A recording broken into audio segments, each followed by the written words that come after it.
Assalamualaikum warahmatullahi wabarakatuh dan salam sejahtera bersama dengan saya Cikgu Atika binti Adnan. Hari ini kita akan mempelajari unit 16, Alamku Sayang, Senar Terselamat. Pada akhir pembelajaran, murid-murid akan dapat mempersembahkan cerita dengan gaya yang menarik. Murid-murid bolehlah membuka buku teks Bahasa Melayu tahun 2, Cilik 2, halaman 24. Senar Terselamat. Mari kita baca bersama-sama. Senar ialah sebatang pokok yang hidup di dalam hutan. Senar berkawan baik dengan haiwan-haiwan di situ. Pada suatu hari, ketika Senar berbual dengan kawan-kawannya, dia ternampak seorang penebang pokok. "Hei kawan-kawan, cepat lari. Ada penebang pokok sedang menghampiri kita," jerit Senar.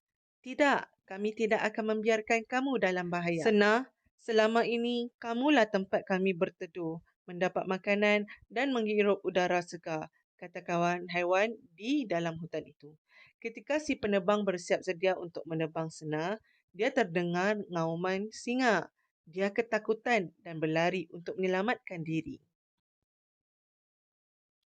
Pokok dan haiwan di dalam hutan saling bekerjasama. Saya tidak akan menebang pokok di dalam hutan lagi. Itulah yang dikatakan oleh penebang pokok di dalam hatinya sambil berlari. Sekarang mari kita perdengarkan pula dan lihat persembahan cerita yang sama dengan gaya yang lebih menarik. Jom adik-adik. Pada suatu hari, di satu hutan rimba, terdapat sebatang pokok bernama Senar. Senar ialah sebatang pokok yang hidup di dalam hutan. Senar berkawan baik dengan haiwan-haiwan di situ. Pada suatu hari, ketika Senar berbual-bual dengan kawan-kawannya, dia ternampak seorang penebang pokok. "Hei kawan-kawan, cepat lari! Ada penebang pokok sedang menghampiri kita," jerit Senar.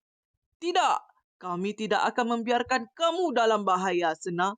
Selama ini kamulah tempat kami berteduh, mendapat makanan dan menghirup udara segar," kata haiwan-haiwan di dalam hutan itu. Ketika si penebang bersiap sedia untuk menebang Senar, dia terdengar ngauman sang singa. "Wow! Wow!" Dia ketakutan dan berlari untuk menyelamatkan diri. Ah! Pokok dan haiwan di dalam hutan saling bekerjasama. "Saya tidak akan menebang pokok di dalam hutan lagi," kata si penebang pokok di dalam hatinya. Baiklah adik-adik, sekarang apakah nilai murni yang dapat kita pelajari daripada kisah ini? Ya, antaranya adalah hidup biarlah berbakti. Cuba kita lihat Senar, walaupun dia sebatang pokok, tapi hidupnya penuh bakti. Dia menjadi tempat teduh untuk haiwan-haiwan berteduh. Dia menjadi tempat haiwan-haiwan mendapatkan makanan dan menghirupkan udara segar. Itulah Senar. Kita kena jadi seperti Senar, sentiasa berbakti pada orang lain. Nilai yang kedua pula adalah nilai tolong-menolong. Kita perlulah sentiasa tolong-menolong terutama orang yang memerlukan bantuan. Dalam cerita ini yang memerlukan bantuan adalah Senar kerana seorang penebang pokok ingin menebang Senar. Jadi apa yang dilakukan oleh kawan-kawan Senar iaitu haiwan-haiwan di hutan tersebut? Mereka menolong Senar dengan membuat ngauman. Singa tadi membuat ngauman untuk menghalau penebang pokok tersebut. Dan yang ketiga ialah sayangilah alam sekitar. Kerana alam sekitar ni bukan untuk manusia sahaja tetapi kita terdiri daripada pelbagai makhluk. Adanya haiwan-haiwan, adanya tumbuh-tumbuhan dan semua ini saling memerlukan. Jadi kita kenalah sayangi alam sekitar. Itulah tadi pengajaran atau nilai murni yang dapat kita ambil daripada cerita Senar Terselamat. Sekarang adik-adik bolehlah buka buku latihan Bahasa Melayu tahun 2, Cilik 2, halaman 26.